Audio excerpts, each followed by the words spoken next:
اظہار رسالت۔ دور جدید کو اسلام کے لیے مسائل کا دور سمجھا جاتا ہے، مگر یہ برعکس بات ہے۔ حقیقت یہ ہے کہ دور جدید دراصل دور اسلام تھا، ٹھیک اسی طرح جیسے کہ بارش کا زمانہ زراعت کا زمانہ ہوتا ہے، مگر مسلمان اپنی عدم معرفت کی بنا پر اس کو سمجھنے میں ناکام رہے، اس لیے وہ جدید امکان کو اپنے حق میں استعمال بھی نہ کر سکے۔ وہ چیز جس کو قرآن میں اظہار دین کہا گیا ہے وہ کوئی وقتی واقعہ نہ تھا، بلکہ وہ اپنی نوعیت کے اعتبار سے اسلام کے ابدی غلبے کا اعلان تھا۔ اس کا مطلب یہ تھا کہ افکار و نظریات کی دنیا میں ایسا انقلاب پیدا کیا جائے گا جو نظری حیثیت سے ہمیشہ کے لیے اسلام کو ظاہر و غالب کر دے۔ یہ امکان خدا کی طرف سے کھولا جاتا ہے، مگر اس کو استعمال کر کے واقعے کی صورت میں ڈھالنا یہ خود اہل اسلام کا کام ہے۔ پیغمبر اور اصحاب پیغمبر کے ذریعے 7ویں صدی میں جو انقلاب لایا گیا، اس کا مقصد قرآن میں اظہار دین بتایا گیا ہے۔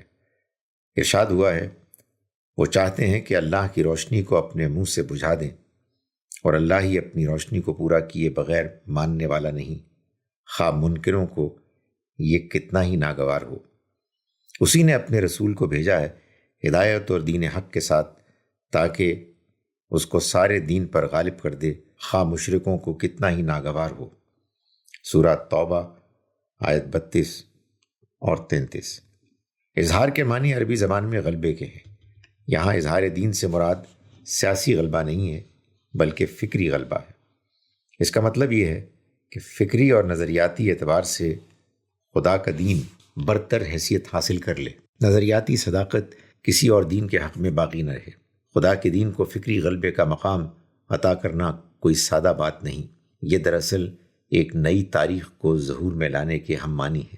باعتبار واقعہ خدا کے دین کو برتر حیثیت ہی حاصل ہے، مگر قدیم زمانے میں انسانی علوم و افکار کا ارتقاء توہماتی خطوط پر ہوا۔ اس نے دین حق کی اس فطری حیثیت پر پردہ ڈال دیا تھا۔ اللہ تعالیٰ کی مشیت یہ ہوئی کہ پیغمبر آخر الزمان کے ذریعے ایک ایسا فکری انقلاب لایا جائے جو اس مصنوعی ناموافق صورتحال کو بدل دے، جس کے بعد خود علوم انسانی دین حق کی تصدیق کرنے والے بن جائیں، انسان کے خود اپنے مسلمہ علمی معیار کے مطابق دین توحید کو لوگوں کے لیے ثابت شدہ بنایا جا سکے۔ اس آیت میں اظہار دین سے مراد یہی ربانی منصوبہ ہے۔ پیغمبر اور آپ کے اصحاب کے ذریعے خدا کی تائید سے جو انقلاب آیا، اس کے بعد تاریخ انسانی میں ایک نیا عمل پروسیس شروع ہوا۔ اس عمل کا مقصد یہ تھا کہ توہماتی پردے چاک ہو جائیں اور فطرت میں چھپی ہوئی وہ علمی شہادتیں سامنے آ جائیں جن کے ذریعے دین توحید کی صداقت کو نمایاں کرنا ممکن ہو سکے۔ موجودہ زمانے میں یہ انقلاب اپنی آخری تکمیل تک پہنچ چکا ہے۔ اس اظہار دین کا مقصد خاص طور پر دو تھا۔ ایک طرف یہ کہ مذہبی جبر کا نظام ختم ہو جائے تاکہ دینی دعوت کا وہ کام آسان ماحول میں انجام پانے لگے جو پچھلے زمانوں میں صرف مشکل حالات میں انجام دیا جا سکتا تھا۔ دوسرا مقصد یہ کہ دلائل کی تمام طاقت صرف خدا کے دین کے حق میں اکٹھا ہو جائے، بقیہ تمام ادیان دلائل کی طاقت سے کامل طور پر محروم ہو جائیں۔ یہ دونوں کام موجودہ زمانے میں بہت بڑے پیمانے پر انجام پا چکے ہیں۔ ذیل میں مختصراً اس کا ذکر کیا جاتا ہے۔ ایک، قدیم زمانے میں ساری دنیا میں بادشاہت کا نظام تھا۔ بادشاہت جیسا شخصی نظام صرف جبر کی طاقت سے قائم ہو سکتا تھا، اسی لیے تمام بادشاہوں نے ہر جگہ جبر کا نظام قائم کر رکھا تھا۔ وہ فکری یا مذہبی آزادی کو ہمیشہ کچل دیتے تھے۔ یہ حالت دینی دعوت کے لیے نیز انسانی فکر کے عمومی ارتقاء کے لیے ایک مستقل رکاوٹ تھی۔ پیغمبر اور اصحاب پیغمبر کے ذریعے جو انقلاب لایا گیا، اس نے اپنے وقت کے جابرانہ سیاسی نظام کو توڑ کر تاریخ میں آزادی اور جمہوریت کے دور کا آغاز کیا۔ اس انقلاب کے اثرات پروسیس کے روپ میں تاریخ انسانی میں شامل ہو گئے۔ یہ عمل جاری رہا یہاں تک کہ موجودہ زمانے میں وہ اپنی تکمیل تک پہنچ گیا۔ اب یہ ممکن ہو گیا کہ دعوت حق کے کام کو آزادی کے ماحول میں انجام دیا جا سکے، جس کو پہلے صرف جبر کے حالات میں انجام دینا ممکن ہوتا تھا۔ دو، شرک توہماتی مذہب کا دوسرا نام ہے۔ قدیم زمانے میں یہی شرک عالمی ذہن پر چھایا ہوا تھا۔ لوگ مکمل طور پر توہماتی افکار سے مغلوب تھے۔ سائنس کی ترقی ناممکن ہو گئی تھی۔ پیغمبر اور اصحاب پیغمبر نے توہماتی نظام کو ختم کر دیا۔ اس طرح انہوں نے علمی طرز فکر کا دروازہ کھولا اور سائنس کے دور کا آغاز کیا۔ یہ تبدیلی ایک پروسیس کی صورت میں تاریخ میں جاری رہی، یہاں تک کہ موجودہ زمانے میں وہ اپنی تکمیل تک پہنچ گئی۔ موجودہ زمانے میں سائنسی انقلاب نے اسلامی دعوت کے حق میں نئے عظیم امکانات کھول دیے ہیں۔ سائنسی انقلاب جو دراصل اسلامی انقلاب ہی کی ایک ضمنی پیداوار بائی پروڈکٹ تھا، اس کا ایک نتیجہ یہ ہوا کہ وہ چیز وجود میں آئی جس کو جدید کمیونیکیشن کہا جاتا ہے۔ اس نئے دور کے ظہور نے تاریخ میں پہلی بار اس کو ممکن بنا دیا کہ اسلام کی اشاعت کا کام عالمی سطح پر انجام دیا جا سکے۔ حدیث میں آیا ہے کہ ایک زمانہ آئے گا جب کہ اللہ کا کلمہ دنیا کے تمام گھروں میں داخل ہو جائے گا۔ مسند احمد۔ یہ بالواسطہ انداز میں جدید کمیونیکیشن کے دور کی پیشن گوئی ہے، کیونکہ ان ذرائع کے حصول کے بغیر اسلام کی عالمی اشاعت سرے سے ممکن ہی نہ ہوتی۔ 4، جدید سائنسی انقلاب ہی کا ایک نتیجہ یہ ہے کہ نئے نئے دلائل اسلامی عقائد کی تائید میں حاصل ہو گئے۔ پہلے اسلام کے داعی اسلام پر صرف روایتی دلائل قائم کر سکتے تھے، موجودہ زمانے میں یہ ممکن ہو گیا کہ اسلامی حقیقتوں کو خود علم انسانی کے مسلمہ معیار پر ثابت شدہ بنایا جا سکے۔ 5، قدیم زمانے میں مذہب کا مطالعہ مقدس انداز میں صرف اعتقادی طور پر کیا جا سکتا تھا، اس لیے معتبر اور غیر معتبر مذہب کا فرق علمی طور پر الگ الگ نہیں ہوا تھا۔ موجودہ زمانے میں سائنسی انقلاب کے اثر سے مذاہب کا مطالعہ اسی طرح بے لاگ تنقیدی انداز میں کیا جانے لگا جس طرح دوسری تمام چیزوں کا تنقیدی انداز سے جائزہ لیا جاتا ہے۔ اس تنقیدی جائزے نے خالص علمی سطح پر یہ ثابت کر دیا کہ تاریخی طور پر صرف اسلام ہی ایک معتبر مذہب ہے، دوسرے تمام مذاہب تاریخی اعتبارات ہسٹوریکل کریڈیبلٹی سے محروم ہیں۔ اس فکری انقلاب کے بعد یہ ممکن ہو گیا کہ اسلام کی صداقت کو خالص علم انسانی کے معیار پر ثابت شدہ بنایا جا سکے، دوسرے مذاہب کے مقابلے میں اس کے واحد صداقت ہونے کو مدلل کیا جا سکے۔ ان جدید انقلابات نے موجودہ زمانے میں اسلام کو بلا مقابلہ فتح ان اپوزڈ وکٹری کے مقام تک پہنچا دیا ہے۔ اب ضرورت صرف یہ ہے کہ مسلمان مدعو قوم کے خلاف تشدد اور نفرت کی ہر کارروائی کو یک طرفہ طور پر ختم کر دیں تاکہ داعی اور مدعو کے درمیان معتدل تعلقات قائم ہوں اور نارمل حالات میں لوگوں کو اسلام کا مخاطب بنایا جا سکے۔ اس نئی صورتحال کے بعد یہ ممکن ہو گیا ہے کہ اسلام اور غیر اسلام کے درمیان سنجیدہ اور مفید ڈائلاگ شروع کیا جا سکے جس کا نتیجہ لازمی طور پر صرف اسلام کے حق میں ظاہر ہوگا۔ ایک عظیم امکان۔ نمبر 1، دین کے غیبی عقائد پر چونکہ براہ راست استدلال قائم نہیں کیا جا سکتا، وہ صرف بالواسطہ استدلال یا استنباطی استدلال کے ذریعے ثابت کیے جا سکتے ہیں۔ اس سے اہل علم یہ سمجھنے لگے تھے کہ دینی حقائق صرف اعتقاد سے تعلق رکھتے ہیں، وہ علمی حقیقتیں نہیں ہیں۔ مگر موجودہ زمانے میں ایٹم کے ٹوٹنے کے بعد علم منطق میں جو تبدیلی آئی، اس کے بعد مان لیا گیا کہ استنباطی استدلال بھی اپنی نوعیت کے اعتبار سے اتنا ہی معقول اور معتبر ویلڈ ہے جتنا کہ براہ راست استدلال۔ اس کے بعد دینی حقیقتوں کو اسی علمی سطح پر ثابت کرنا ممکن ہو گیا جس سطح پر غیر مذہبی یا مادی نظریات ثابت کیے جاتے ہیں۔ نمبر 2، قدیم زمانے میں انسان جب دنیا پر نظر ڈالتا تھا تو اس کو بظاہر دکھائی دیتا تھا کہ یہاں طرح طرح کی اشیاء ایک دوسرے سے بالکل مختلف نوعیت کی پائی جاتی ہیں۔ یہ مشاہدہ اپنے ظاہر کے اعتبار سے شرک کا ذہن پیدا کرتا تھا۔ لوگ سوچنے لگے کہ جب اشیاء متعدد ہیں تو ان کا خالق بھی متعدد ہوگا، مگر سائنسی مطالعے سے ثابت ہوا کہ یہ فرق اور تنوع صرف ظاہری ہے، ورنہ تمام اشیاء ایک ہی مادے کا مختلف ظہور ہیں۔ اس طرح شرک کے حق میں فکری بنیاد ختم ہو گئی اور توحید کے حق میں فکری بنیاد قائم ہو گئی۔ نمبر 3، قرآن کے بیان کے مطابق یہاں آفاق و انفس میں خدا کی نشانیاں چھپی ہوئی تھیں۔ سائنس کے مطالعے نے ان کو ظاہر اور معلوم بنا دیا۔ حامیم سجدہ آیت نمبر 53۔ یہاں تک کہ کائنات دلائل ربانی کی ایک عظیم کتاب بن گئی۔ نمبر 4، سائنس کی نئی دریافتوں کے بعد بہت سی ایسی چیزیں انسان کے علم میں آئی ہیں جنہوں نے دینی اہمیت رکھنے والے واقعات کو نئے دلائل سے ثابت کرنا ممکن بنا دیا ہے۔ مثلاً کاربن ڈیٹنگ نے اس بات کو ممکن بنا دیا ہے کہ رمیسس دوم موسیٰ علیہ السلام کے زمانے کا فرعون، اس کی ممی کی ہوئی لاش کی عمر ٹھیک ٹھیک معلوم کی جائے، اور اس طرح قرآن کے اس بیان کی سائنسی تصدیق فراہم ہو سکے جس میں بتایا گیا ہے کہ اللہ نے فرعون کے جسم کو محفوظ رکھا تھا تاکہ وہ بعد کے انسانوں کے لیے نشانی بن سکے۔ سورہ یونس آیت نمبر 92۔ اسلام اور دور حاضر۔ اسلام پورے معنوں میں ایک پرامن مذہب ہے۔ ایسی حالت میں یہ سوال پیدا ہوتا ہے کہ ایک ایسا اسلام جو امن کی تعلیم دیتا ہو، کیا وہ دور حاضر کے لیے ریلیونٹ ہے؟ کیا وہ نئے حالات میں اپنے لیے دوبارہ برتر حیثیت حاصل کر سکتا ہے؟ اس کا جواب مکمل طور پر اس بات میں ہے۔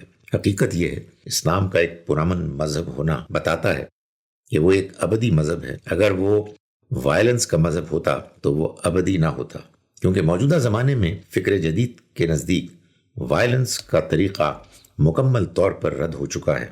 اب انسانی ذہن صرف کسی ایسے ہی سسٹم کو قابل غور یا قابل قبول سمجھ سکتا ہے جس کی تعلیمات امن اور نان وائلنس پر مبنی ہوں۔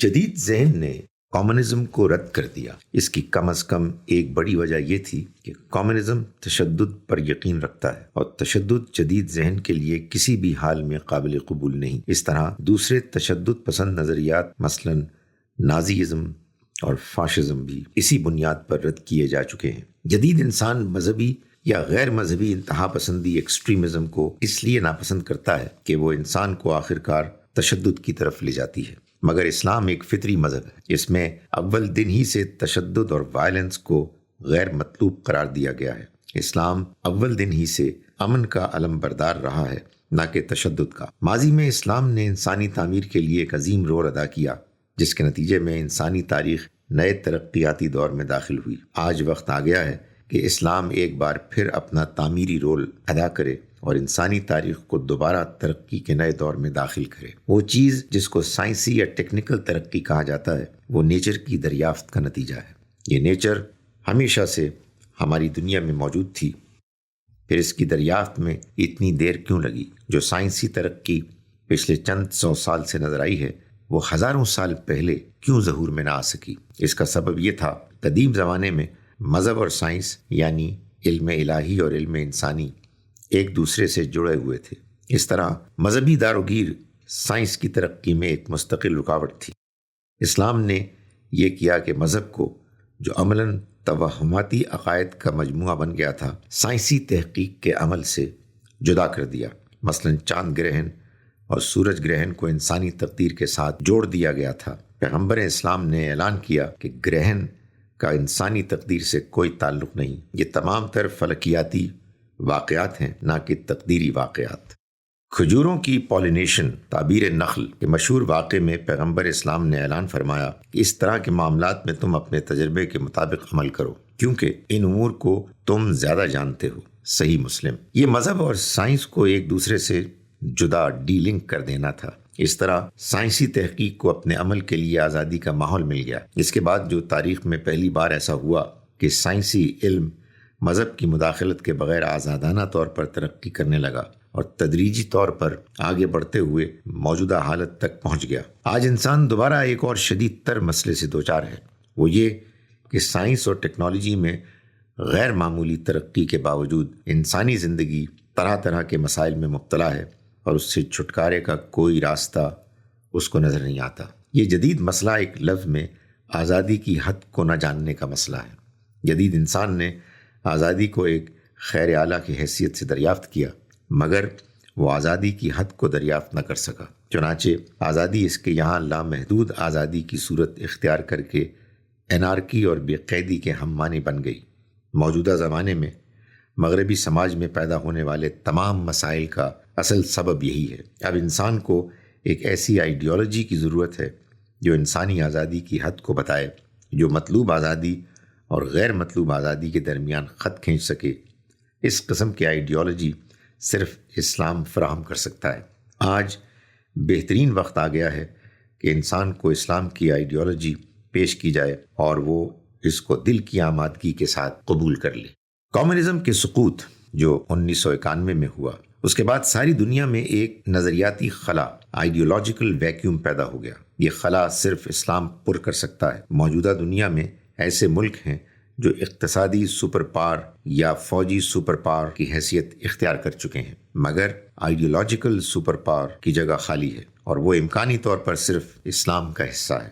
اسلام کے حق میں اس عظیم امکان کو واقعہ بنانے میں صرف ایک رکاوٹ ہے، اور وہ موجودہ زمانے کی مسلم تحریکوں کا متشددانہ رخ اختیار کر لینا ہے۔ ان تحریکوں نے اسلام کو دنیا کے سامنے ایک تشدد پسند مذہب، وائلنٹ ریلیجن کے روپ میں پیش کیا۔ اس بنا پر آج کا انسان اسلام سے بدکتا ہے، وہ معتدل ذہن کے ساتھ اسلام کا مطالعہ نہیں کر پاتا۔ اگر اس مصنوعی صورتحال کو ختم کر دیا جائے اور اسلام کو دوبارہ ایک نان وائلنٹ مذہب یا پیسفل سسٹم کے انداز میں دنیا کے سامنے لایا جائے تو دوبارہ انسانیت اس کو اپنے دل کی آواز پا کر اسے قبول کر لے گی۔ جدید انسان کو ایک نئے مذہب یا نئے سسٹم کی تلاش ہے، ایک ایسا سسٹم جس کی تعلیمات امن پر مبنی ہو، جو توہماتی عقائد سے خالی ہو، جس میں گہرے نفسیاتی سوالات کے جوابات موجود ہوں، جو سائنسی حقیقتوں سے ٹکراتا نہ ہو، جو اپنے پیچھے ایک کامیاب تاریخ رکھتا ہو۔ اس قسم کا مذہب آج اسلام کے سوا اور کوئی نہیں۔ یہ صرف اور صرف اسلام ہے جو ان تمام شرطوں پر پورا اترتا ہے۔ انفرادی طور پر آج بھی بہت سے ایسے مرد اور عورت ہیں جنہوں نے اسلام کا مطالعہ کرنے کے بعد اسلام کی اس خصوصیت کا اعتراف کیا ہے۔ ان میں سے ایک تعداد وہ ہے جو نظری طور پر اسلام کی اس صفت کا اعتراف کرتی ہے، اور یہ تعداد وہ ہے جس نے اس سے آگے بڑھ کر باقاعدہ طور پر اسلام قبول کر لیا۔ دعویٰ ایکٹیوزم۔ اسلامک ایکٹیوزم اپنے میتھڈ کے اعتبار سے نان وائلنس پر مبنی ہے اور اپنے نشانے کے اعتبار سے دعوت پر۔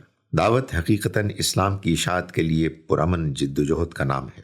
اس اعتبار سے یہ کہنا صحیح ہوگا کہ اسلامک ایکٹیوزم دراصل دعویٰ ایکٹیوزم ہے۔ دعویٰ کا کام سادہ کام نہیں، یہ ایک ایسا کام ہے جو کلیدی عمل کی حیثیت رکھتا ہے۔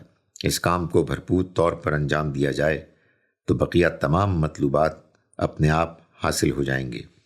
اس سلسلے میں قرآن کے چند حوالے یہاں نقل کیے جاتے ہیں۔ 1.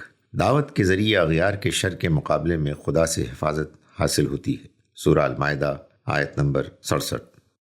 2. دعوت کے ذریعے دشمن بھی دوست بن جاتا ہے، سورہ حامیم سجدہ آیت نمبر 34۔ 3. دعوت کے ذریعے اسلام کی نظریاتی برتری ثابت ہوتی ہے، اور بلا شبہ نظریاتی برتری سے زیادہ بڑی چیز اور کوئی نہیں، سورہ یونس آیت 32۔ 4. دعوت کے ذریعے امت کے اندر مثبت مزاج پیدا ہوتا ہے، جس کو قرآن میں نصح اور امانت کہا گیا ہے، سورہ الاعراف آیت نمبر 68۔ 5. دعوت کا کام انسان کے ذریعے انجام پاتا ہے، مگر اس کے لیے موافق حالات خدائے برتر کی طرف سے مہیا کیے جاتے ہیں۔ جس طرح بارش خدا کی طرف سے ہوتی ہے، مگر زراعت کا عمل کسان کو انجام دینا پڑتا ہے۔ اب اہل اسلام کا کام یہ ہے کہ وہ دوسرے بے نتیجہ کاموں میں اپنی طاقت صرف نہ کریں، وہ اپنی ساری قوت دعوی ورک میں لگا دیں۔ تمام بہترین نتائج اسی عمل کے ذریعے برآمد ہوں گے۔ پیغمبر اسلام اور ان کے ساتھ تقریباً 200 اصحاب مکے سے اس حال میں نکلے تھے کہ مکے کے سرداروں نے ان کا مکے میں رہنا ناممکن بنا دیا تھا، حتیٰ کہ وہ پیغمبر اسلام کے قتل پر آمادہ ہو گئے تھے۔ مگر مکے سے مدینہ پہنچ کر آپ نے وہاں جو پہلی تقریر کی، اس میں نہ کوئی تلخی تھی اور نہ اہل مکہ کے خلاف انتقامی تشدد کی کوئی بات۔ آپ نے مدینے پہنچ کر سب سے زیادہ اہمیت کے ساتھ جو کام کیا وہ یہ تھا کہ اطراف کے تمام قبائل سے امن کا معاہدہ کرنا شروع کیا، مثلاً بنو خزاعہ وغیرہ، یعنی یہ کہ نہ تم ہمارے خلاف لڑو گے اور نہ ہم تمہارے خلاف لڑیں گے۔ ان امن معاہدات میں عرب کے بیشتر قبائل شامل ہو گئے۔ البتہ قریش مکہ نے جارحیت پر اصرار کیا اور عملی طور پر چند جنگی اقدام بھی کیے، مگر آخرکار ہجرت کے 6 سال آپ نے حدیبیہ کے مقام پر ان سے بھی امن کا معاہدہ کر لیا، اگرچہ یہ معاہدہ قریش کی یک طرفہ شرائط پر کیا گیا تھا۔ اسلام پورے معنی میں ایک امن پسند مذہب ہے۔ اگر دوسرے لوگ تشدد اور بے امنی کی فضا پیدا کریں تو اسلام کا تقاضا ہے کہ ایسے موقع پر جوابی تشدد نہ کیا جائے، بلکہ رد عمل سے بچتے ہوئے ایسی مثبت کارروائی کی جائے کہ اہل اسلام اور غیر اہل اسلام کے درمیان امن قائم ہو سکے۔ اس کی وجہ یہ ہے کہ اسلام انسانی سماج میں جن مقاصد کو فروغ دینا چاہتا ہے وہ صرف پرامن ماحول ہی میں بروئے کار لائے جا سکتے ہیں۔ تشدد اور ٹکراؤ کی منفی فضا میں اسلام کا کوئی بھی مقصد حاصل نہیں کیا جا سکتا۔ یہی وجہ ہے کہ پیغمبر اسلام صلی اللہ علیہ وسلم نے ہمیشہ یک طرفہ صبر کے اصول پر عمل کیا۔ جب بھی دوسروں نے نفرت اور تشدد کی آگ بھڑکانا چاہا تو اللہ کے حکم کے مطابق آپ نے ایسی تدبیریں اختیار کیں کہ نفرت اور تشدد کا ماحول ختم ہو کر اعتدال اور باہمی محبت کا ماحول قائم ہو گیا، سورہ المائدہ آیت نمبر 64۔ پیغمبر اسلام صلی اللہ علیہ وسلم کے زمانے میں دین کا جو اظہار ہوا وہ بعد کے زمانوں میں بھی مطلوب ہے۔ ہر زمانے کے مسلمانوں پر یہ فرض ہے کہ وہ ہر قسم کی کوشش کر کے اس کو نسل در نسل جاری رکھیں۔ دین اسلام ہمیشہ ظاہر اور برتر دین کی حیثیت سے دنیا میں قائم رہے۔ یہ ایک غیر سیاسی نشانہ ہے اور اس کو غیر سیاسی طریقے کے ذریعے ہی حاصل کیا جا سکتا ہے۔ اس مقصد کے حصول کے لیے وہی تحریک درست ہے جو اسلام کو خالص فکری اور نظریاتی اعتبار سے لے کر اٹھے اور مکمل طور پر امن کے دائرے میں اس کی جد و جہد جاری رہے۔